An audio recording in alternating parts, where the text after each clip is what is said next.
Welcome, everybody, to Catfish Weekly along with James Smith. I'm Lyle Stokes. James, we got a good guest tonight, but before we get started with Dan, I want to announce the Indiana Catfishing Association results from over the weekend. That'll work. The big flathead catfish caught by Kevin Yoder was 45.60 pounds. That is a great fish any way you cut it, anywhere in the world. Yes. And the results from the tournament, first place was Marvin Knapp and Kevin Wagler with 100.5 pounds.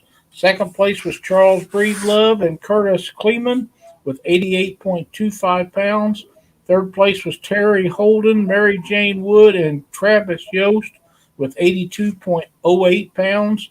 Fourth was Justin Newby and Tim Messersmith with 64 pounds. And fifth place was Kevin Waylon Yoder with 63.01 pounds. And again, they had big fish of 45.60 pounds. So they must have caught a ton of fish over there, because I got results plumbed down to 25 places, and all of them had fish and a lot of flatheads. So sounds like a pretty good turnout for a pretty good tournament. Glad to see them guys got it going on over there. Now they have blues in their area? I'm not sure if there's some of them lakes over there that does not have blues. Others do have, is my understanding. And I think most of the rivers do. But again, them tournaments and stuff that I have not fished, so I don't know 100% on that. So maybe we can get somebody that's watching that's fished in tournaments to let us know if there is blues in them waters. Patoka results, so I think that's a lake, I believe. Right. Yeah, I've watched, kept up with some of them and tried to figure it out. And it seemed like this year, Lyle, that the weight count has been down compared to about 2 years ago. About 2 years ago, we were seeing people bumping the 200-pound mark for a stringer of fish. Yeah. And a lot of them, yeah. Yeah, but it seems like that the numbers of that is down. Do you ever think that there's a time like a moon phase where you'll have some peaks and some valleys, like Wally? Last year, there wasn't but one fish I know was over 60 pounds that come out of Wally, and that was Dieter's fish. Prior to that, 2 or 3 years ago, there was a number of 60s that come out of that year. It's like it peaks and then it valleys and then it peaks again. But like this year, number of monster flatheads has come out this year, where last year they didn't. Only a couple were. I always wondered about that, if you ever noticed anything like that in lakes and stuff. I never noticed that around here, but I noticed like fronts changing, fishing patterns and different things like that. So, it just depends on where you're at a lot of times, but it could very well have something to do with that. I know a lot of people that believe specifically in moon phases. I personally do not. I've caught just as many fish, I believe, when we had a full moon as when we didn't. I can't tell no difference. But other people swear by it and won't fish on a full moon. And I'm thinking, man, if I get to go, I don't care. It's just that way. If you get to go, you get to go. And Dieter and I've talked about that a lot. He's the same way. Yep. And whenever you get a chance to get out on the water and catch some fish, you better get out there, because you don't know if the next time you'll be able to. Yeah, well, full moon, I'm throwing big freaking baits up against a daggum bank and about 2 foot of water. Yeah. I agree. Anyway, we got a lot of people in here. We got 44 people in here tonight, Lyle. Well, you say we go through and introduce some of them to everybody. That sounds like a winner to me. I see Chrissy Brown. I scrolled all the way back to the top before it flipped down. Also, I see Chrissy Brown, Jason Lamb, Muskrat's in the house, Dale Haysel, P. City Smitty's in the house, Ernie Brown, Country Boy Catfishing, James Docker's in the house. We got quite a few. What else you seeing in there, Lyle? Well, I'm glad to see James back and feeling a little bit better. I know he's still a little rough around the edges, but hell, he always was rough around the edges. we got Sean, Abney, and Abney Avid cat fisherman and country boy catfishing, 812 Cat Queen, the Bullock Experience, Keith the Bows Outdoors, um, Miss D D. is in the house. Fins and Finds. Hey, Bob, John Patrick Jr., Tirador Arco, Laughing Cat Fishing, Tim Petey, Molina. Tim Molina's in the house with us. Glenn's Catfishing Adventures. Good man right there. Absolutely catches a ton of fish, man. PD Pigeon. Debbie, how'd you say your last name, Dan? Shida. Shida. Debbie Hey, Mom. Shida? Is that your mom? Awesome. Welcome, Debbie. We're so glad to have you in here with us tonight. Michael Malott. Mr. Gadget. See, Mark from Catfish and Crappie's in the house with us Always glad tonight. to see Mark. Cindy's in. Brad Becks. Brad says Patoka is Indiana's fourth biggest lake. So, and that's where the results was from that we just announced a while ago. So, fourth biggest lakes. Brad, let us know in chat, and I'll try to catch it if there is blues in that lake. Right. Cross family's in here tonight. Yep, there's Tall Betty. So when it says couples cross fishing, that's Betty. That's Betty. Okay. I think I can remember that from now on. Stone Avenue, Bullock. I think we about called up there, Lyle. Art from One Ton Fishing Club. Larry King, Georgia Fisherman, Nebraska Wildcats. They got by me when I was scanning down. That happens sometimes. Dale Hayslip's in here. Yeah. We're glad that you all made it. I'm hoping there'll be some more in there. Somebody is saying hello to Josh, the weekend angler. We are always glad to see Josh in here. And Laughing Cat. Georgia Fisherman, I think we went through that. Larry King. Fishing with Big Mike. We have missed him. Yes. 1 Ton's in the house. I got your sticker the other day, Art. Yesterday, actually. Thank you. I got mine today, and it was very well done and nice. Thank you. It'll go on the old tracker. Tony Harrison.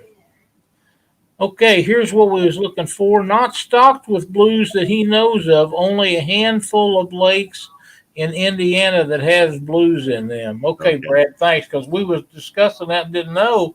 So the results from that tournament are either flatheads or channel cat, and I think a lot of the lakes in Indiana have big channel cat, but when they get the 100-pound thing, they got to have a flathead or two in there. Yeah. But I understood they caught a ton of flatheads over there this past weekend. So. 812 said blues are in Patoka, but scattered. Patoka is 812 stomping grounds. I see.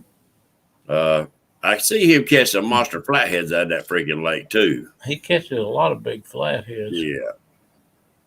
He likes it when it's flooding. That's some questions we're going to hit you up here in just a minute there, Dan.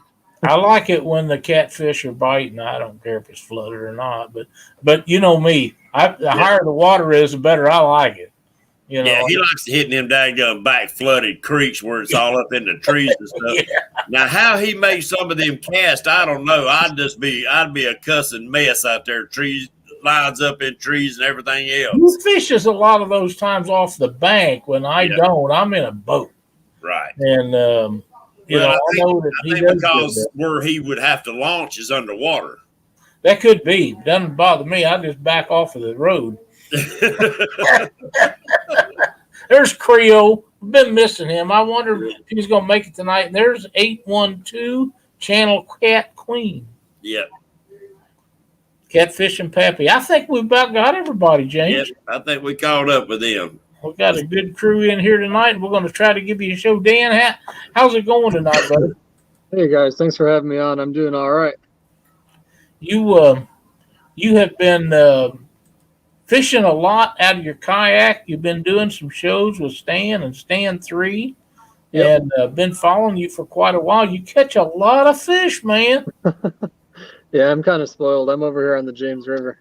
Well, yeah, I understand. You have another boat, and you must prefer fishing out of that kayak. Yeah, it's a lot of fun. When you catch a really big fish and it starts pulling you wherever it wants to go, it's hard to go back to the boat. And I guess I'm a guy that likes my space too. Yeah. Kind of I like just like room. I like to move around. I don't think I could. I'd be so stove up in one of them little things. I don't think I'd ever be able to get in and out of it yeah, after that's the a other couple thing. hours, you know. But you got young guys. It does look like it's a lot of fun. Yep. I'm probably never going to get in one, but 30 years ago I might have tried Oh it. yeah, yeah. It's kind of like when you're watching your rod rack and you see something really exciting go down. When you're kayak fishing, you feel it before you see it. All of a sudden, you just feel something would pulling be you to the side, and exciting. then you look and your rod's bent over into the water. Yeah, And then that'd be you feel it exciting, across all the right. river. It's kind of like Luke Hinges. He has a sense for them. He can hear them rods going down, and he'll start looking around to see where it's at.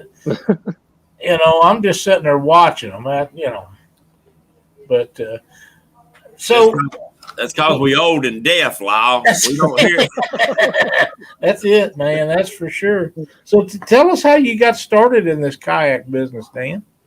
Yeah, so I was really big into swimming, biking, and running, and I've got a coaching company and everything, like full on into that, and then everything shut down for COVID. So I'd been meddling around with a little bit of catfishing. I live about a quarter mile from the James River, so I've just played around with it a little bit, but it's not really, it's up in the rapids, so it's not really the big fish territory. We've got some flatheads and stuff, but I've caught some nice blues in there, but downriver is where it's really at.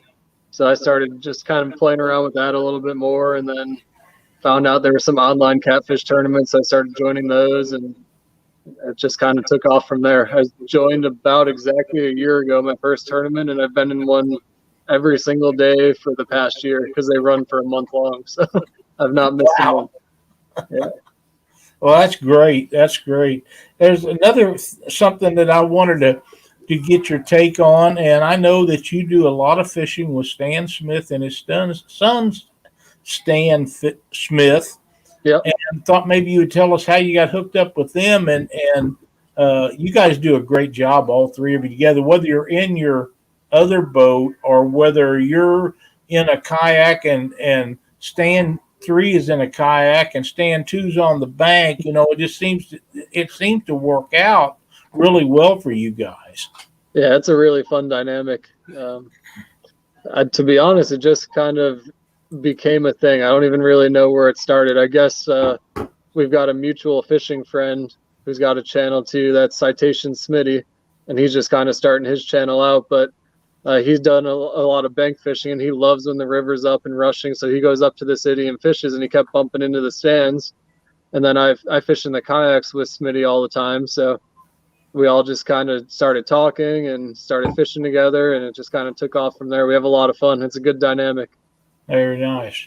It's nice because you can run a live stream and you just put Stan 2 in front of the camera and you just have to walk away. It's all good. Yep, it is, and he's got a handle on things. Yeah, he's awesome. He is. He does really well. I don't know much about kayak fishing. Maybe you can explain how the whole system of fishing out of a kayak. And we know that you upside down, George, here not too long ago. Yeah. But for the most part, you get along really well with it. So, Yeah, they're super stable. and that's what I want to know. Maybe you can explain to people that are on the borderline of trying one, the advantages and disadvantages of fishing out of them. Yeah, it's kind of a tough entry point because you're not really going to enjoy it unless you have a pretty nice kayak. You see a lot of them on the shelf when you go to Walmart or like Dick's Sporting Goods or an Academy or something like that. And, some of them have some upper level kayaks, but a lot of the ones you see there, especially if it's something you're just getting into, you're going to want to try and not invest too much money in it, but then you're going to get a kayak that's not going to perform so well and not be comfortable. So you're probably not going to enjoy it. So one of the sayings in the kayak fishing community is buy your second kayak first or whatever, your dream kayak first. So it's kind of like the buy once, cry once scenario. But I buy most of my stuff used on Facebook, so try not to take a hit on that. But it's just a whole lot of fun. Can you give us an idea of not a bottom end kayak, but a good quality, safe kayak without breaking the bank? What would be the cost on one of them for someone starting out? Yeah, if you're buying it brand new, you're probably looking in the $1,500 to $2,500 range. If you're buying it used, it just depends how good of a deal you can get. I've gotten some really nice pedal kayaks for around $1,000, and that's probably a $3,000 kayak brand new. So it just kind of depends what kind of deal you find. Right now is definitely not the time to find a deal. You can barely find kayaks used right now, just like boats and wood and everything. It's just a tough time for it, but Yeah. there's some deals out there if you give it some time to calm down. I guess And that's probably the best way to do it, is to buy something used that's nicer than you could have afforded brand new. I guess I'm just really hard-headed about stuff like that, because if I'm going to buy something used, I am not going to pay over 50% of what it costs new. I just won't do it. Yeah. Yeah, I've got I don't care if it's a new truck and it's got 5 miles on it. It's still been licensed. It's still used. So it's worth half as much as it was when it sold. And I'm not doing it. My kayak's probably around $4,000 base, and then all the add-ons, and I didn't pay nearly that for it. Right. Yeah, I guess it's just like anything else. The better quality costs you more money, and the longer it's going to last. And I would be interested in something that was going to last a long time if I was going to be out in the water, as much as you are. I would want the comfort of a high quality one, I believe. Absolutely. And it's not like buying a used boat. You don't have to worry about a motor unless it happens to come with one, but most don't have them. And if they do, it's 99% going to be an electric motor. So not too much to go wrong there. It's easy to see if it's working or not. Right. And they hold their price pretty good, don't they? Right now, yeah, absolutely. Actually, when I got my current kayak, I had 2 kind of like mid-level kayaks, and I sold both of those and got a really nice one, and then one that was about the same value but newer as the other one. So I kind of leveled up and traded up my money there. There you go. Good deal. What kind of equipment does it take to fish out of a kayak, Dan? A lot less than the boat. It's kind of nice. You only take what you absolutely need. You're not out there with extra batteries and pumps and spare oil and extra gas and everything. It's just you got your 4 fishing rods, maybe a backup or 2 or a bait rod or something, and a couple extra rigs that are tied up, and then something to store your bait in and your food. For me, I'm big on the food, so that's what I'm looking to store the most. I can relate to that. Yeah. How heavy anchors are you using? So my current anchor, I used to use a 15-pound mushroom anchor, but that's because I was trying to explore some really fast current in the James, and that was still not really holding. You'd get a boat going by or a barge, and it would kind of pull you off that mushroom anchor. So now I'm using one of the really small kayak anchors from Neverlost Anchor, and I believe it's right around 7 or 8 pounds, and that thing's not moving. Especially on the James, we've got a mud bottom, and it's pretty soft, and that thing just sucks right into the bottom. Yeah, I know. For years, I've used Cat River Anchor's 10-pound anchor to hold my 18-foot Targa. Our track, it's a Tundra, and I've never had any issues, even in heavy current. That 10-pound anchor has held once it sticks. Now it don't stick as fast as an 18 or a 20 does in heavy current. Now, if you're in low current, it does, but that 10-pound anchor, I've had it on the Mississippi River, and it just locked down. Once it locks down, you're there. I'm not a big anchor user, but one that'll hold like that is a great anchor. I don't care who makes it or what it does. Exactly. Sunfish Assassin says, I use a 10-pound kettleball for an anchor. Yep. Not sure what a kettleball is. For working out, almost like a dumbbell, but it's got the little handle on the top. Okay. Oh.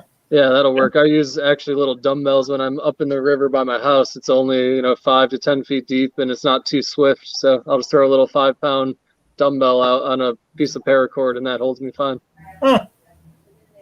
Well, that sounds pretty interesting. Yeah. Yeah, I use a big old chunk of lead after I put out my long anchors on that pontoon. I put one straight down line. It's a big old chunk of lead, and it's kind of pointed about like an arrow, and it just sinks up in the mud.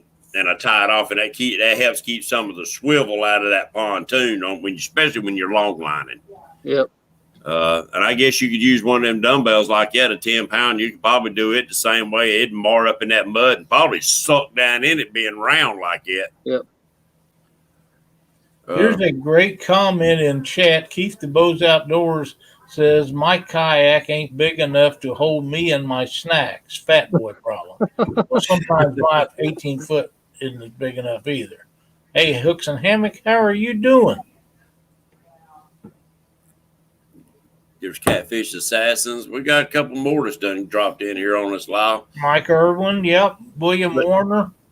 Yeah, I think the kayak is more of a stealthy type of fishing because I'd be beating the cotton picking shallow waters in the banks like crazy because I'm a shallow water fisherman anyway. And to me, that's just that's the ultimate way to do it. Now, I can't sit in a kayak. I've tried different styles.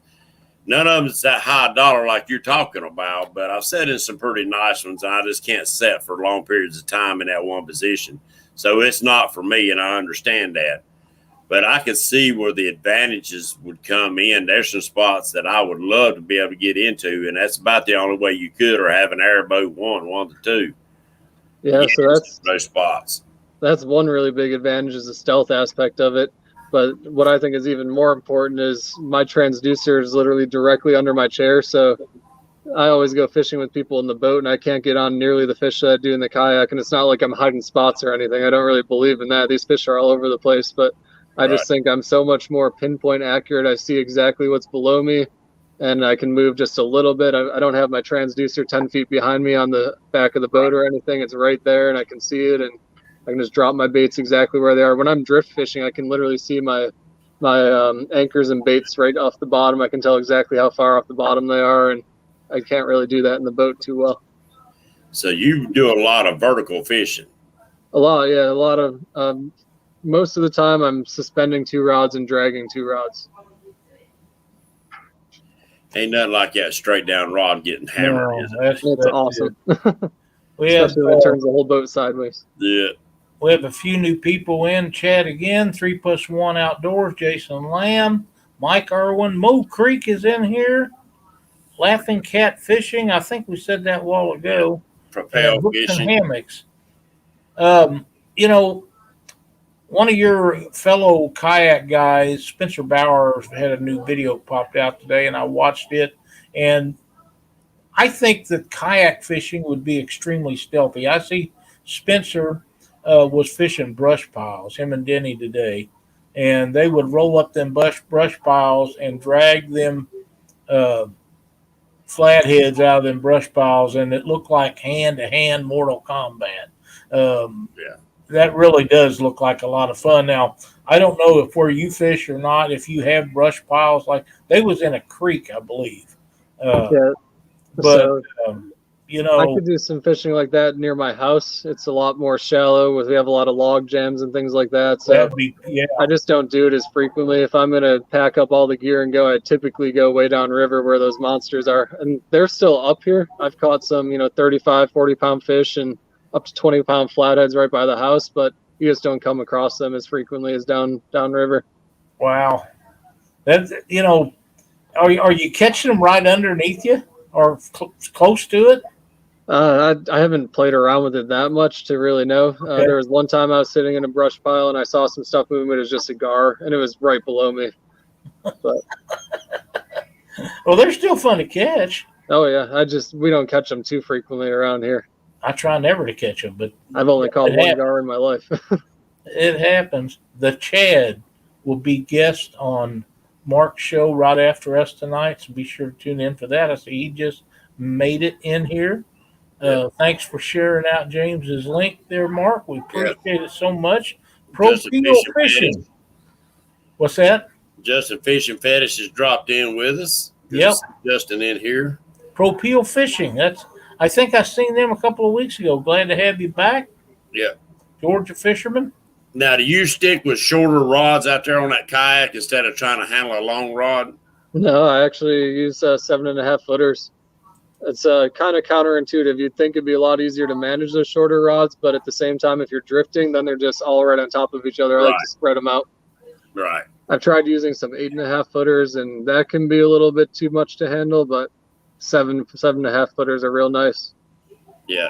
And it's funny you mentioned the Chads in here. That was probably actually how I got hooked up with the stands. Stan 2 and I did the Winter Blues competition together, and that was really the first time we fished together. So we'll blame it on Chad if you don't like it. That works. That works.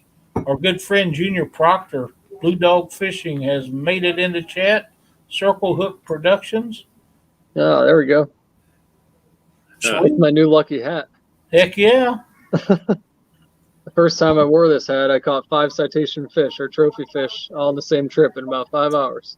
We don't have citation stuff in Missouri. Can you explain that to us, how that works? Yeah, so it's a little different everywhere. And from all my friends that I talk to, I guess we just have a weird name for it. It's basically a trophy fish, and they just call them something different everywhere. Like I think on the Tennessee River, it might be like a tarp fish or something, like the Tennessee Angler Recognition Program.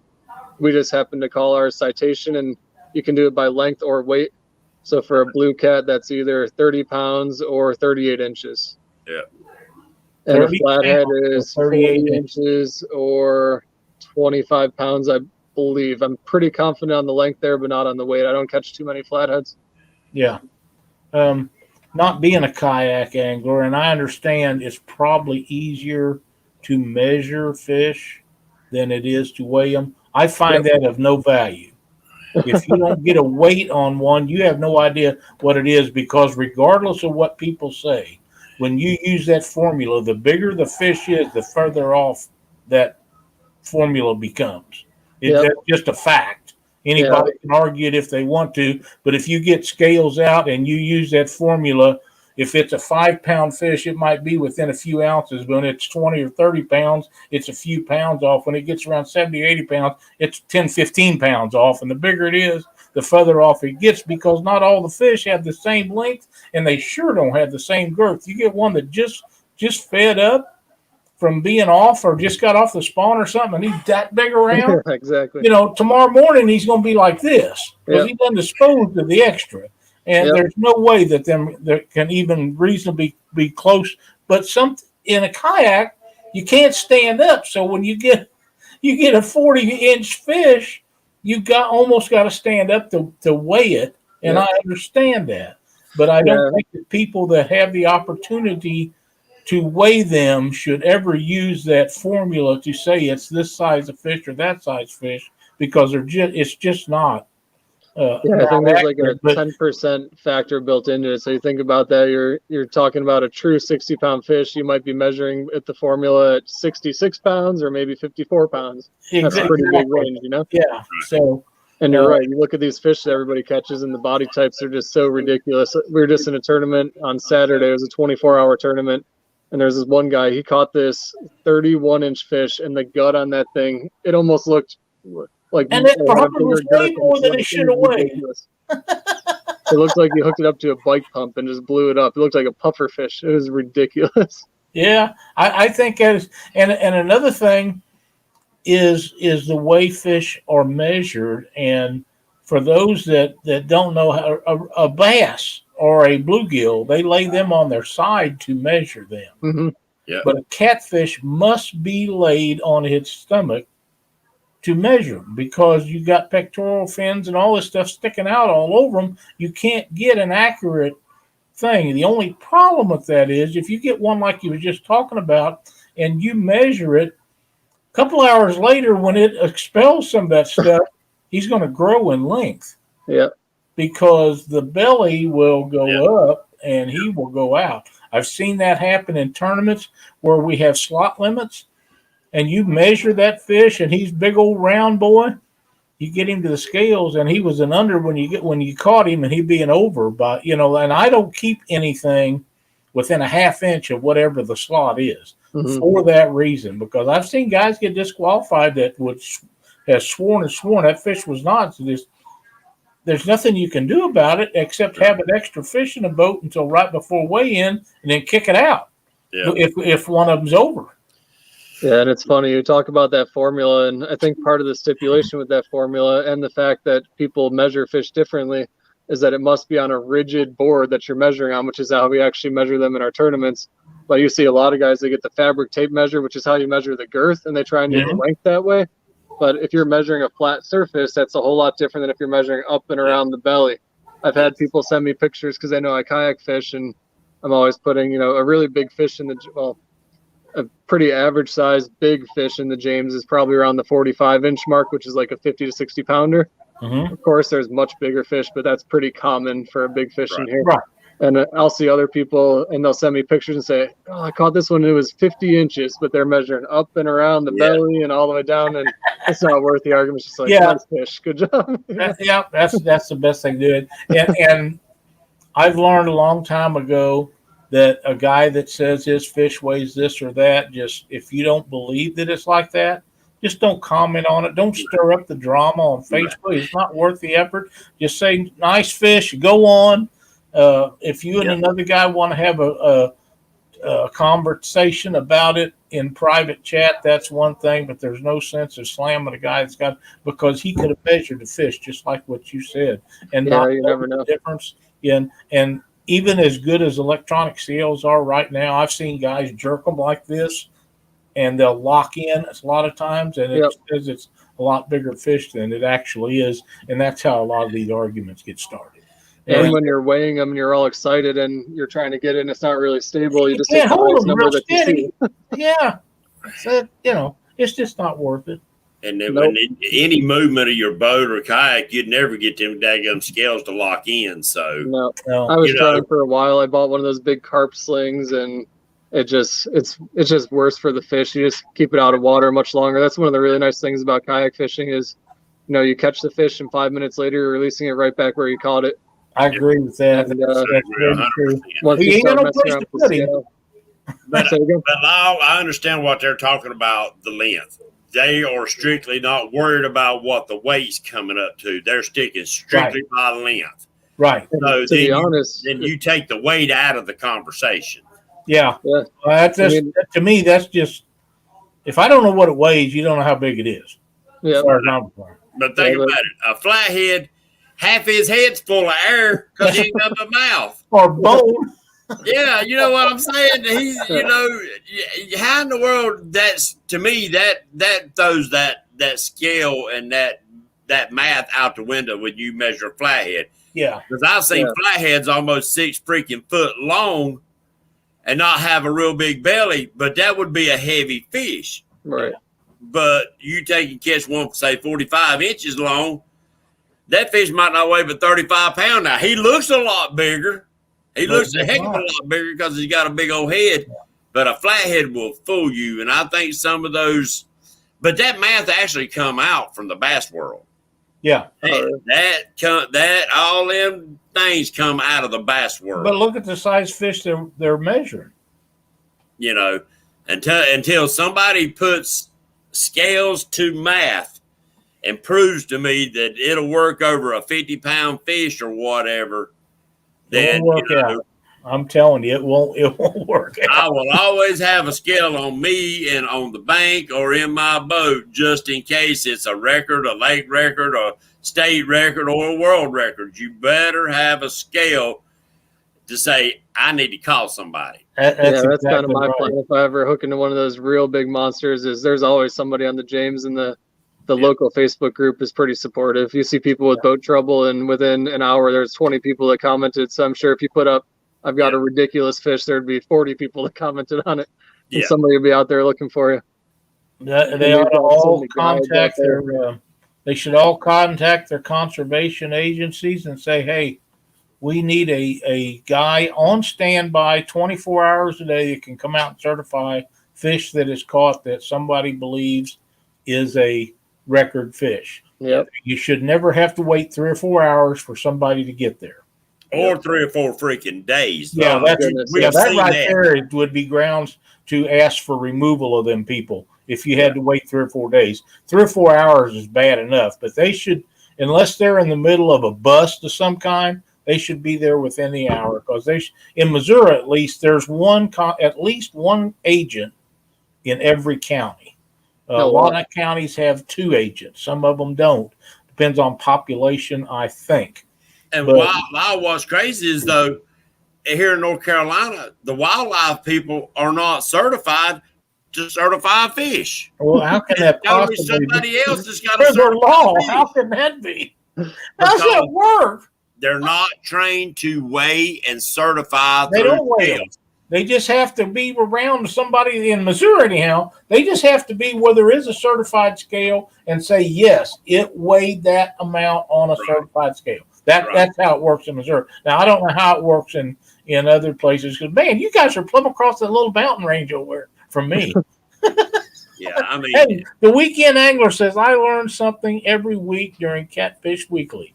For example, I just learned that fishing with the Chad is a flathead.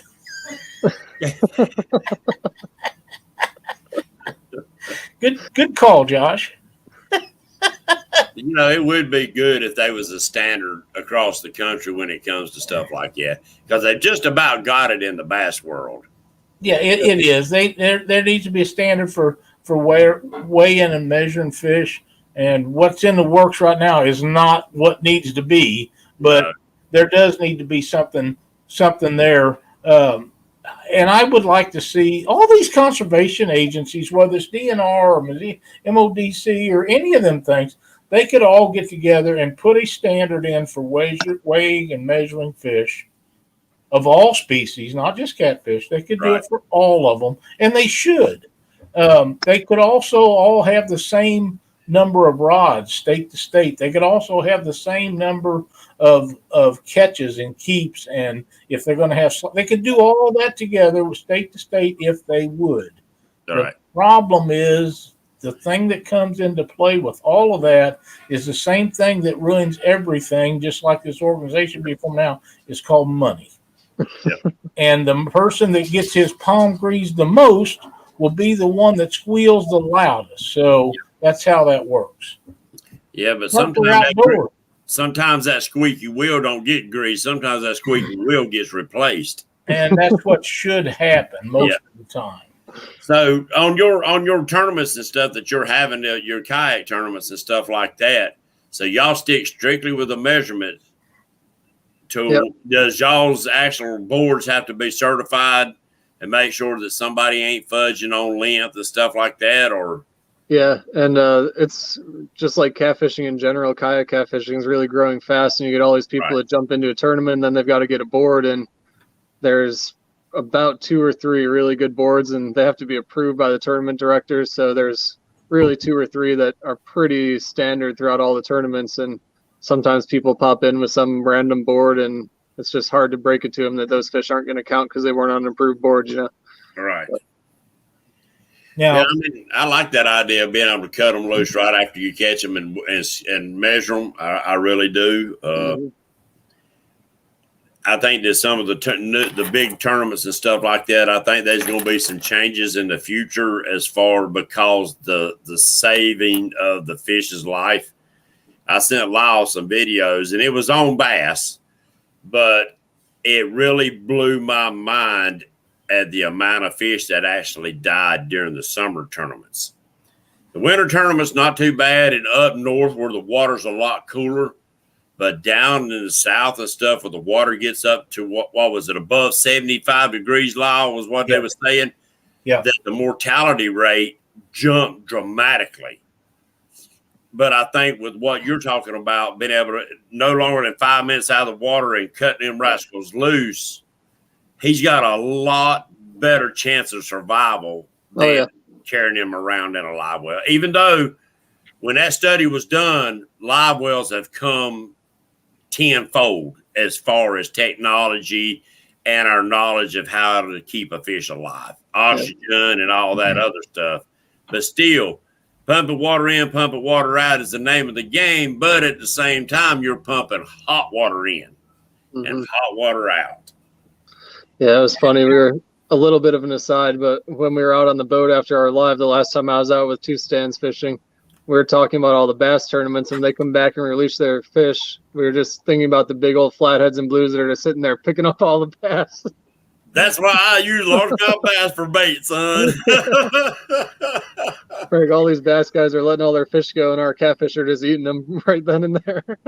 A 5-pound bass ain't nothing but a good snack for a 40-pound flathead. Yep. We were getting a laugh out of that. I would love to see some kind of a standard across the board for every fishing tournament where they had to have some type of holding tank that went way deep in the water that would hold all the fish to see the kind of mortality rate that had across the board. Bass, Right. bluegill, channel cat, blues, flathead, whatever it is that you catch in fresh water. Because I think if people really knew, it would shock you. Because a Oh, lot it's of them crazy. swim away. A lot of them swim away, and then the next day or so, people find them around an island or something, and they Yeah, say, exactly. I mean, we've got a "Try lot of. that." Well, was it?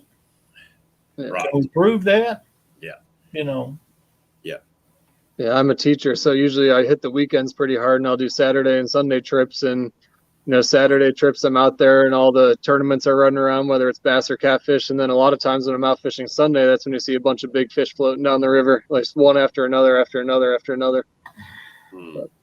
And it's all guys that want the fish to survive. They treat them well, but they catch them 60 miles away and run them an hour up the river, and they're bouncing around their live wells.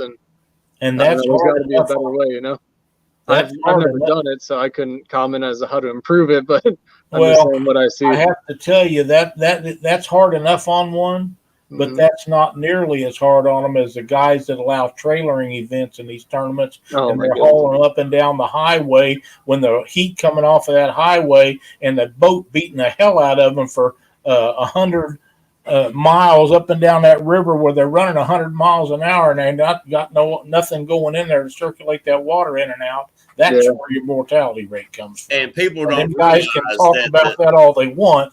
There's a ton of them die that way. Yeah, and people don't realize without water changing out, the pH of that water will jump Dramatically. tenfold quick. Yep. They do not realize one good poop of a fish or throwing that stuff back up, the pH will jump in that water. And people don't realize when you got high pH, it starts burning the gills of that fish. And if that fish's gills starts burning, you can count him dead. Yeah. And that's another reason why I quit using. Years ago, they kept telling us how peroxide would be good to put oxygen in live wells, but if you don't know how to regulate it, and I guess it didn't, it would burn their gills. And I was always afraid. I never lost one with it, but I was afraid I would get the mixture wrong or something. And they say so many ounces per gallon of water. Well, hell, you don't know how many gallons is in there. Nobody fills them all the way to the top. No. So the fish displaces part of that water. Exactly. Yeah, that's 100% correct. We kind of got off here. I'm sorry. Hey, but a lot. We talk about stuff that's important too. That's right. We did, but Lyle, we actually getting another man's opinion on those things. That's right. That's what I like. He's young. I do too. He's just getting into the sport of catfishing. He wants the survival of the fish just like we do. That's right. And he's giving us a different perspective from a kayak fisherman and the way that they handle. Well, I'm impressed with the way the kayak tournaments and stuff have went. I'm not a kayak guy, but I do follow some of you guys that do kayak fish, and the tournaments seem to be pretty good because, like I said earlier, there's no way you're going to be able to stand up on the majority of kayaks and do the fish. So you're measuring them, which, regardless of how close the formula is, everybody's got playing off the same field. Yeah, exactly. As long as we all agree on the rules, it's fair, right? That's right. It's fair that way. And that's what you got to do is make it fair for everybody involved. So everybody's playing off the same rules. And when you go in, do you figure them up as pounds or do you figure them up as length times width? Or how do you do that at the end to determine who's on top and who's not? It's just length. A lot of times we'll do slot tournaments, so it's as close as you can get to that perfect length. A lot of times it's 30 inches or 32 inches for slots.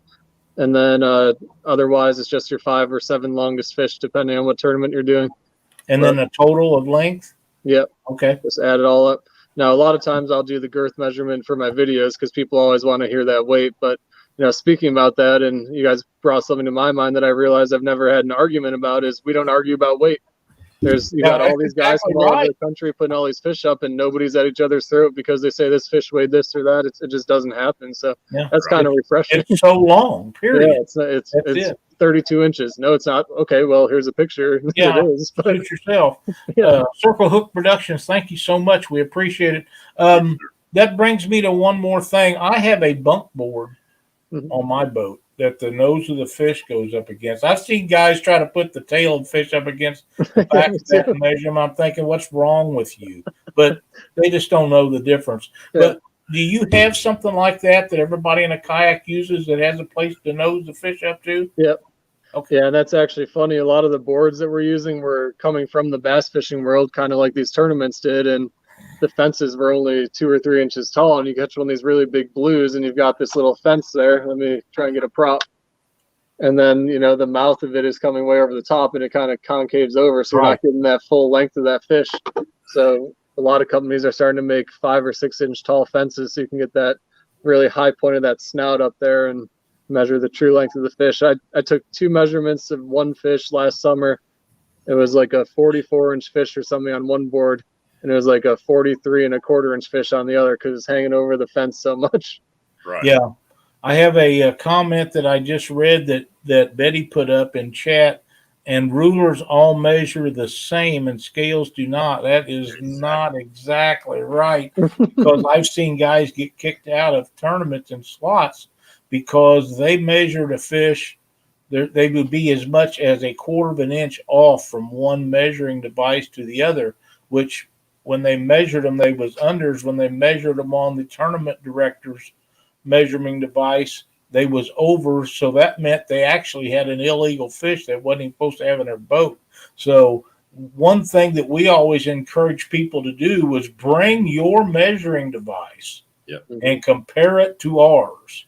Yep. If it's not the same, mark it so you don't get an over, because just because you're in a tournament, if you bring in a fish in the slot limit, that's a caught fish. Yeah. If there's a game warden there, he can just as easily write you a ticket as not. Right. Plus, you don't get to count the fish. And in most cases, all the rules say if you do anything illegal, state or federal, you're disqualified automatically. So you want to make sure that your measuring device matches the one at the scale. And if you don't believe that, if you believe that all of them, ask the contractor, their cut man, he better be using the same cotton picking measuring tape on everything. If he changes that tape, somebody gonna beat him in the head with a hammer because something ain't gonna work out right. But yeah, this is all reminding me of something it never came to fruition, but it was a talk last year where the guys from Catfish were going to put about 3 or 4 boats on the James River and bring a bunch of kayak anglers in. Whenever we caught a fish who wanted to submit to the tournament, they'd come over and weigh it and then drop it right back in the water, and then that would be the official weight of that fish. So that's how we were thinking about doing a weight tournament, but it never really happened. But that could just as easily happen in a boat fishing tournament, have a couple weigh boats, and depending on how much river is available, have them run out and weigh the fish, and that's the measurement. It's submitted, it's done. Yep. Well, right. In that first tournament I had, that YouTube tournament, we actually weighed one of the fishes, Keys fish, Lyle, on my pontoon, and if the water is choppy, it's still hard to get that scale. You get a 45 plus pound fish, it's tough to hold that fish long enough to get that scale to lock in. And we finally had to just watch it until the bounce quit and call it, because Key tried, I tried, we could never get that scale to lock in, so we just had to call it. And Key lost by about 4 ounces, 3.5 ounces, the big nasty. And it could have been the difference if we would have took that fish back and weighed it on the certified scale. Yeah. Keith the Bow says we all use the same bunk boards in bass fishing. The golden rule: if everyone uses the same, it stays consistent. That is correct, but they haven't in catfishing so far. They haven't made that made a standard. There's some tournaments that want you to use a certain one, but you go to the next one and it's not the same. So want to be outdoors. Why do bump boards cost so much? Because people can get it and people will pay for it. Some of them are a higher quality. The one we have is aluminum. I really like it. But again, if you're not using the same brand, if everybody's not using the same brand, there can be deviance in how they're marked. It's funny though. I did a local tournament that the saltwater guys were running, and they did a catfish tournament, and they said catch boards were legal, and they were expecting catch boards for bass fishing. So I have a catch board that's 48 inches long. So I used that instead of my normal one because that didn't happen to be on the list, and they disqualified my fish, my 44-inch fish. And they're like, "Yeah, I don't know what board that is." It's like, "It's a catch board." Yeah, I don't know what to tell you. Here's a picture of it. That's too bad. It ended up counting, but they just didn't know any better. So yeah, They never seen one that long, did they? yeah, they're like, "Oh, we're used to catch boards with a tape measure attached to it." I was like, "Yeah, that wouldn't fly where I usually fish." No. Mole Creek says the catch board is legit, plus it's American made. I like that. Oh yeah. Yeah, they're solid.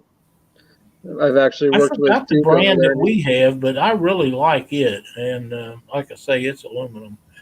Now it's Hello, got to be Angel Hunter. tough when you got a good green fish trying to daggum put him on a daggum in a kayak the on small a one. measuring board and him still fighting the crap out of you. Yeah. That's why slot tournaments are the worst. Those slot fish, they do not want to stay still. You catch our slot limit's 32, but the biggest fish you can technically count is 31.75. If it reaches that 32-inch mark, then they don't allow it in the one tournament I fish the most. Right. And those fish that are so close to 32 inches, they will not stay still. But you catch a 50-pound fish and it just lays there perfectly flat. Yeah. Them daggum tainers, that's just some mean fish. No, they don't low 20s, hot, man. Yep. It's funny because you get them set and then you take your hand off to go grab your phone, take a picture, and then they go nuts. They go nuts. In the video I'm editing right now, I caught a flathead and I was trying to get him on the board and boop, he was gone. I never got a picture of him. I usually leave them hooked until I'm done measuring them, but for some reason I didn't that time. Hey, you want to welcome in Paul Smith and Angel Honeycutt? Yep. Nebraska Kayak Anglers Club. Measuring the fish is part of the fun. Yeah, it's the hardest part sometimes. I see that would be a struggle sometimes. Yeah. Like James said, you get a green fish that come out of the water and he's wound up. It'd be like one had been in the live well on oxygen all day. I mean, you're fighting him the whole step of the way, and yet you're trying not to turn that kayak over in the water. And you got a fish in one hand and a bump board in the other hand, and a cell phone. A cell phone taking a pic. Yeah, I don't know how you do all that. Even stuff. when they're cooperating, I mean, these slot tournaments come down to a quarter inch. Sometimes people tie, and it goes down to the second or third or fourth fish. You're trying to get every quarter inch you can, and sometimes you get it set just right. And as soon as you move to grab your phone, the tail moves a little bit, and you lose a quarter inch or a half inch, or it falls away from the fence. So you got to reposition it, and then it's a whole juggling act. But that's why it takes so long to get these things back in the water. If it weren't for that, it'd be 2 minutes gone. Yeah, that's one of Velcro. Yeah, right. Zip. One of the things that I like about channel cat tournaments in the Midwest, because even though some lakes and parts of the river have a lot better quality channel cats, the weigh-ins are really close. And a few ounces would make the difference between third and seventh or 10th or first and fifth are usually separated by small amounts. And it makes for a great tournament. Makes it fun for everybody. Everybody's got a chance, and one fish makes that much more of a difference, you know? That's 100% correct. 100% correct. Let's see. We got one over. Outdoors is in the house. Robert Andrews. I've seen a couple of new ones in here. Baron Maston. Yeah, that was the one I was looking for. Yeah. Now, not see him. Welcome to Catfish Weekly. Robert Andrews. There's Mr. Michael Murillo. Yeah, it's I could. In my younger days, I wished I knew about it. I mean, we had canoes and stuff, and we'd go out canoeing, but we never chased. Well, we didn't really have trophies, catfish in our water, immediate waters. We could have went to Santee and got on to some of the bigger fish, but some of the lakes, northern lakes, was really too big to really put a canoe on unless you got out there during the week because they're just too freaking busy. It's too dangerous to be out there on it.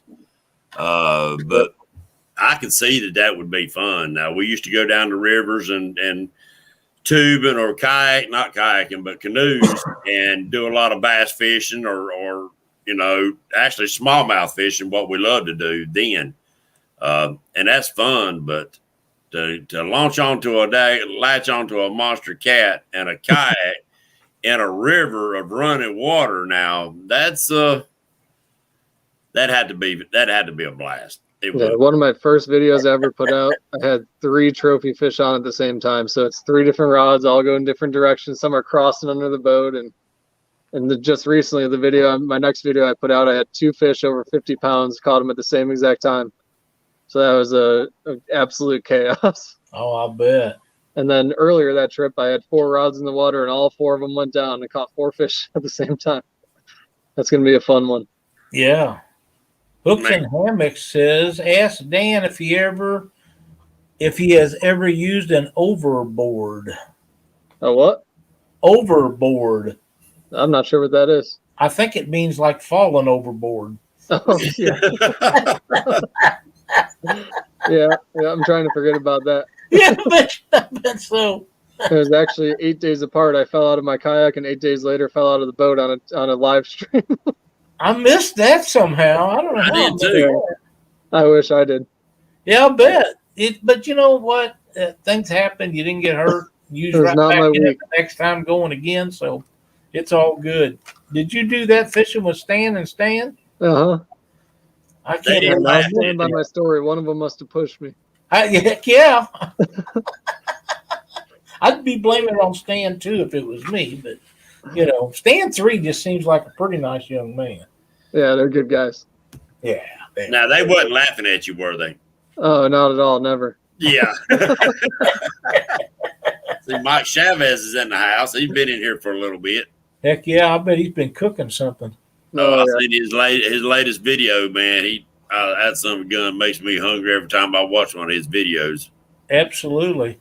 We got John Boy's catfishing. He says he's a little late. Uncle Lou.